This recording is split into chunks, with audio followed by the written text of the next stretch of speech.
Unbelievable.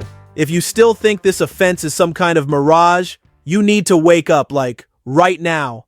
I'm Ethan Carter, and today, the question is simple. What the hell is the new backbone of this Seattle Seahawks team? A reborn QB just torching defenses. A receiver literally setting the field on fire. A ground game that's just slipping and sliding when it matters most. A defense that makes big plays. But man, it comes at a cost. Is all this pushing Seattle into the elite tier, or is it just showing the cracks? We're going to set the scene, check the stats, take a little trip down memory lane to the Legion of Boom, and feel the vibe at Lumen. Stick with me, because this ride could be sweet, or it could get real bitter. You ready for this? All right. My fellow Seattle Seahawks fans, before we dive into today's news, I gotta ask you for a favor. If you're watching the Seahawks Insider Report, if you dig our breakdowns and you haven't subscribed yet, please, man, just smash that subscribe button. It's huge for the channel and helps our community of 12s keep on growing. Seriously, thank you for the support. I mean, when was the last time anyone dared to put Sam Darnold in the MVP conversation without it being a punchline? Well, yeah, it looks like those days are over. The guy is playing the best football of his life, and the craziest part, he's doing it in Seattle, where so many people swore he wouldn't get the same support he had in Minnesota. But here he is, throwing with surgical precision, spreading confidence through that locker room, and shutting up the haters with an arm that looks like it's got a damn radar system.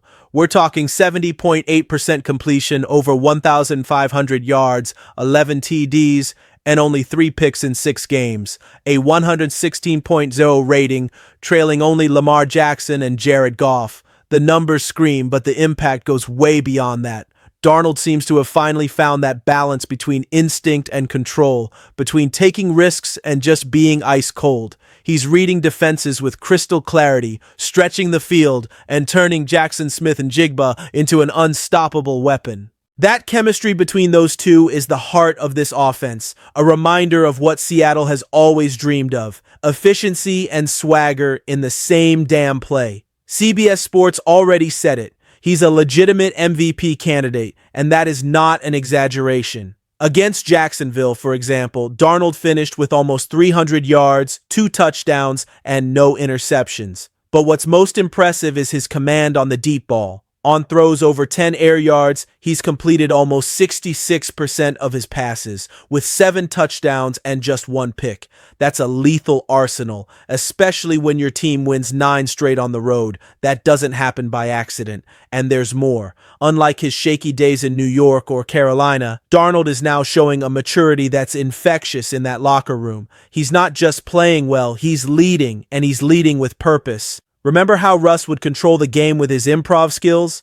Darnold's doing that, but with discipline. There's this air of redemption in every single snap, a feeling that the guy who was written off by half the league has finally found the perfect home. The wild part? There are still people questioning if he can keep this up all season. And that's where this debate gets interesting. Because if Darnold is playing at this level, what does that mean for the rest of the NFC?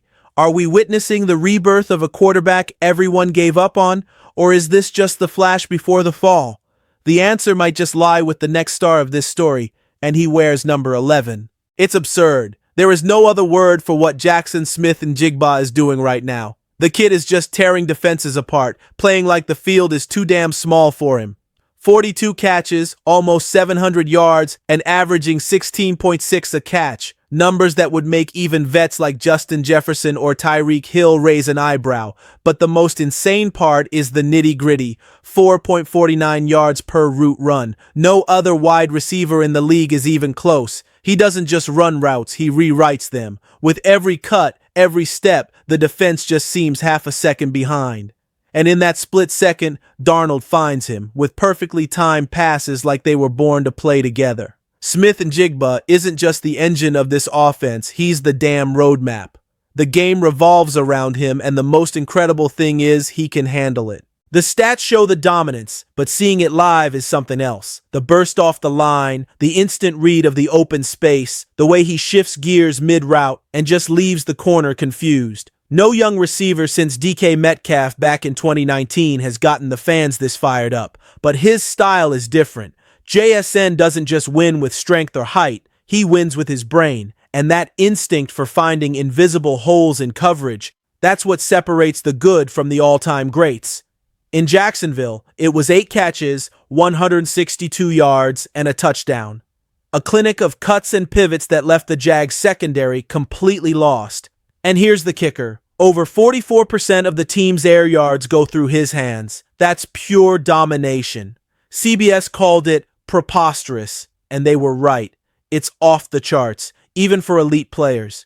What's most surprising is how natural he makes it look. No showing off needed. It's surgical efficiency, like a modern-day Jerry Rice. JSN is the kind of player who changes the DNA of an offense. And maybe his greatest strength is that chemistry with Darnold. They're anticipating routes, making adjustments with just a look, something very few duos in the league have. It's that connection that brings back memories of Wilson and Lockett at their peak, but with more precision and less improv.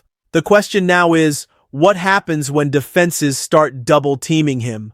Seattle is going to need some answers, because if they rely only on his magic, the bill is going to come due. And that's exactly where the story gets tense, because there's a problem that JSN's talent hasn't solved yet, and it's hidden on the ground. And this is where the fairy tale meets reality. The Seahawks passing game is flying high, but the very gear that always powered this team, it's grinding to a halt. The run game has become a cracked mirror. It reflects the effort, but the result is all distorted. Mike Macdonald knows it, and he's not mincing words. We need to be better running the football. He's right, because as much as Darnold and Smith and Jigba are carrying this team, the lack of balance is costing them. Every week it gets more obvious. The Seahawks can't close out games on the ground. Kenneth Walker III is still the explosive guy, but his impact is just inconsistent. That 4.7 yards per carry looks good on paper, but it's hiding a structural problem. A lot of the time, he's finding space before contact. That's a credit to the scheme, not the execution. Zach Charbonnet, on the other hand, has worse stats, but he's actually running with better situational efficiency with a higher success rate. But none of that matters if the O-line isn't opening the right lanes. Seattle is one of the worst teams in the league for runs that get stuffed at the line, second only to the Raiders, and that hurts. Because in recent games, Jacksonville, Pittsburgh, Arizona, the story repeats itself. Lead on the scoreboard, a chance to kill the clock, and then 3 straight frustrating runs. The team is relying on Darnold's arm until the very last second, and man, that is playing with fire. Macdonald doesn't want that kind of team, and you can see why. He came from the Baltimore school of thought, where the run game is a religion. But so far, that sermon hasn't landed here. Clint Kubiak, the OC, tries to disguise it with motions and different looks, but the result is the same. No consistency. The weird thing is, the play design isn't the problem. It's simple execution failures, blocks missed by inches, bad angles, a breakdown in communication at the worst possible time. And that explains why the coach keeps saying, it's a little detail here, a little detail there. The passing attack is top 10 in the league. They're putting up points, but there's a dangerous dependency on the pass. And without a solid ground game, this whole house of cards could collapse at any moment. And the real test is coming up. Houston, with the #1 defense in the NFL, is rolling into town next week. And if Seattle's offense can't find its balance, the reality check could be brutal. But maybe this weakness is hiding something bigger, a decision that could change the team's direction before the deadline, and it starts on defense. It's inevitable. When defense is in a franchise's DNA, any crack becomes a headline. And for the Seahawks, that crack has a name and a position. Rick Woolen, the cornerback who was once the next big thing and is now a big question mark. The talent is undeniable, the speed is still terrifying, but his production has dropped off a cliff. A 41.1 coverage grade from PFF and a string of missed tackles that would frustrate a saint. Woolen is still in concussion protocol, and because of that, the spotlight turns to Josh Jobe, who's solid, but, let's be real, he's limited. And that's where the trade rumors start heating up. Seattle might be looking for help in Miami. Rasul Douglas, the 31-year-old vet, has been one of the few bright spots in a train wreck of a season for the Dolphins, and his name is buzzing behind the scenes as a prime target.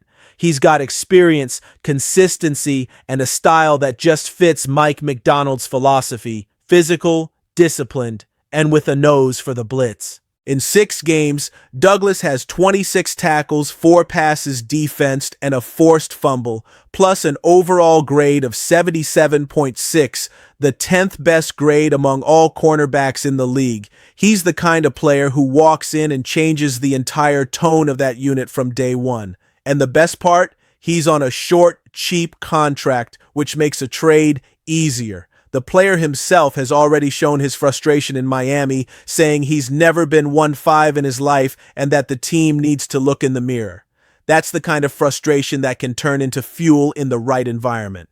Can you imagine Douglas on a defense that already has Devin Witherspoon and Julian Love?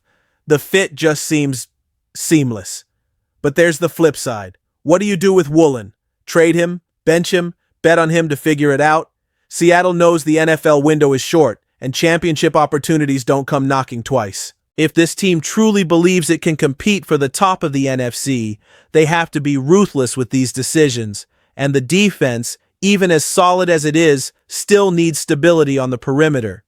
Douglas would bring exactly that. Maybe he's the final piece needed to balance the scales between an explosive offense and the championship-level defensive consistency, and if they make that move, it could be the push they need to go from good to legendary.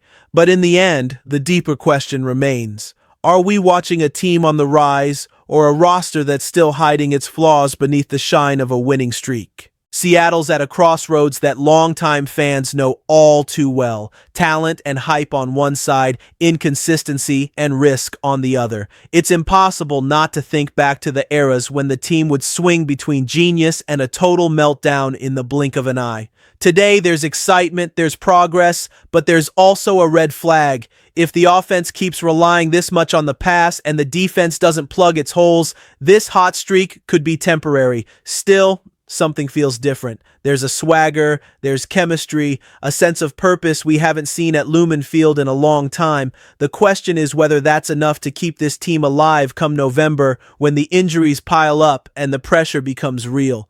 Are we building the future, or are we just repeating the past with a fresh coat of paint? I want to believe it's progress, but the NFL has a way of humbling you if you believe too much. So, I gotta ask you, do you think these Seahawks are ready to challenge the big dogs, or are they still missing that untamable soul of the Legion of Boom? Drop a comment below, 'cause this conversation is just getting started.